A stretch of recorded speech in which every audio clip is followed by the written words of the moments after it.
আসসালামু আলাইকুম ভিউয়ার্স, রেহেনার রান্নাঘরে আপনাদেরকে স্বাগতম। আশা করি দেশ ও প্রবাসে যাই যেখানে আছেন আল্লাহর রহমতে ভালো আছেন, সুস্থ আছেন। আজকে আমি আবার একটা দারুণ মজার রেসিপি নিয়ে চলে এসেছি। আজকে আমি খাসির মাংসর দো পেঁয়াজা করে দেখাবো।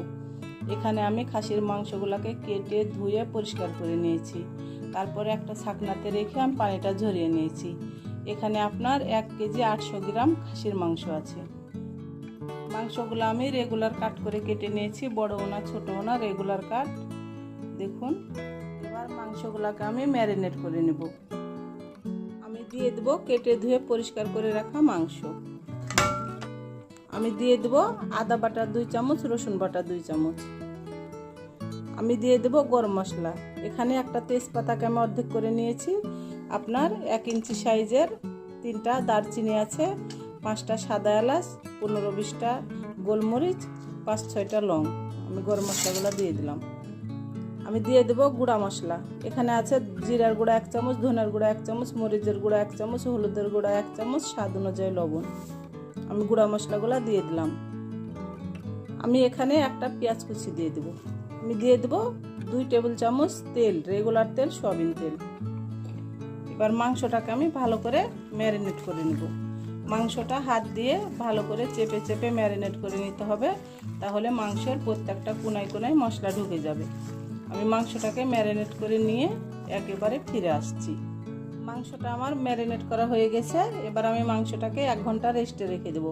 আপনাদের হাতে যদি সময় থাকে তাহলে অবশ্যই মাংসটাকে 1 ঘন্টা রেস্টে রেখে দেবেন, আর হাতে যদি সময় না থাকে তারপরও 30 মিনিট মাংসটাকে রেস্টে রেখে দেবেন। ঢাকনা দিয়ে ঢেকে আমি 1 ঘন্টা রেস্টে রেখে দেবো। 1 ঘন্টা পরে আমি কিচেনে চলে যাব। 1 ঘন্টা পরে আমি কিচেনে চলে এসেছি। আমি এবার ঢাকনাটা উঠিয়ে নেব। আমি এবার ঢাকনা দিয়ে ঢেকে হাই হিটে 10 মিনিট রান্না করে নেব। 10 মিনিট পরে আমি ফিরে আসছি। 10 মিনিট পরে আমি ঢাকনাটা উঠিয়ে নিলাম। দেখুন, 10 মিনিটে আমার মাংস থেকে কত পানি বের হয়েছে। আমি এই পানিতেই মাংসগুলো সিদ্ধ করে নেব। আমি এবার ঢাকনা দিয়ে ঢেকে আরও 10 মিনিট রান্না করে নেব, মিডিয়াম টু লো হিটে। 10 মিনিট রান্না করে নিয়ে আমি ফিরে আসছি। 10 মিনিট পরে আমি ঢাকনাটা উঠিয়ে নিলাম। আমি আবারও ভালো করে নেড়ে চেড়ে দেব। আমি এবার এখানে সিদ্ধ হওয়ার জন্য দিয়ে দেব গরম পানি। আমি অল্প করে গরম পানি দেব, যেহেতু আমরা এটা দো পেঁয়াজি করবো, এখানে বেশি পানি ব্যবহার করব না। আমি এখানে প্রায় 250 গ্রাম পানি দিয়ে দিলাম।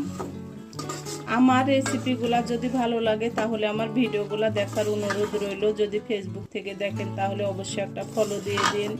ইউটিউব থেকে দেখলে একটা সাবস্ক্রাইব করার অনুরোধ রইল। হাতে যদি সময় থাকে লাইক শেয়ার কমেন্ট করে দিন। আপনাদের একটা শেয়ারে আমি অনেক দূরে এগিয়ে যেতে পারবো।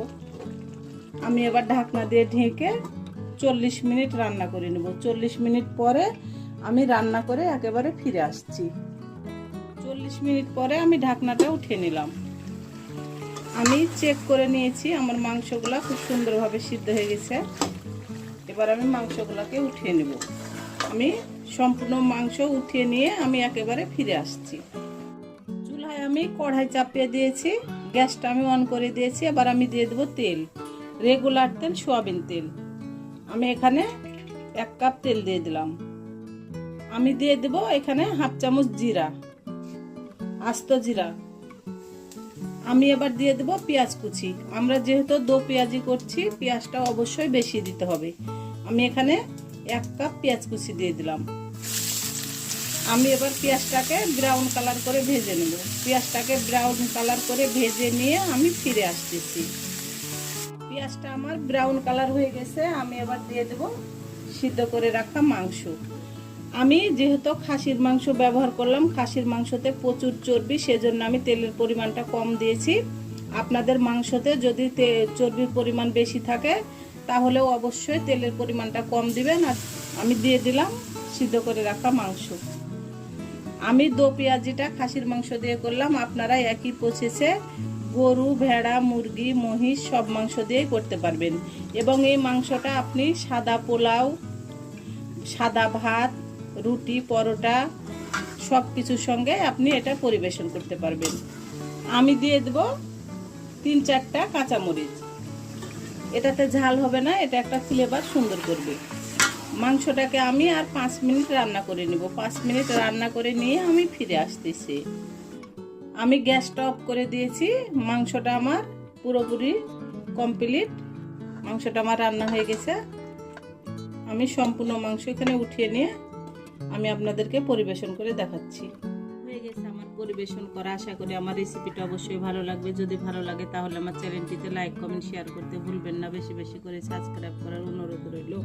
তাহলে আজকের মতো এখানে বিদায়। আবার অন্য কোনো রেসিপি নিয়ে আসবো। সবাই ভালো থাকবেন। আল্লাহ হাফেজ।